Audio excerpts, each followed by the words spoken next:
Hello বন্ধুরা, এখানে আমি বিপত্তারিণী পুজো, যেটাকে আমরা বিপদনাশিনী পুজো বলি, 13 ফল 13 ফুলের।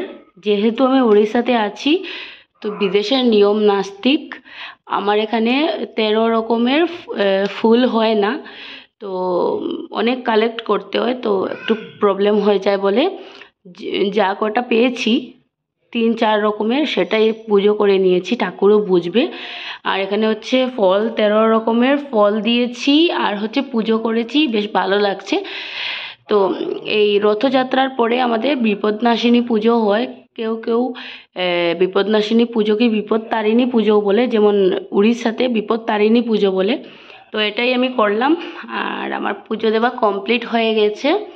এই তো এখানে লাল দাগা রেখেছি, এটার মধ্যে 13 গিট্টো দিতে হয়। তো আমি যেহেতু আমার কাছে একটু টাইম কম ছিল বলে আমি 13টা সুতো দিয়ে দিয়েছি, তেল দিয়েছি, সব কিছু দিয়েছি, যা যা দরকার, পান সুপারি সব কিছু দিয়েছি।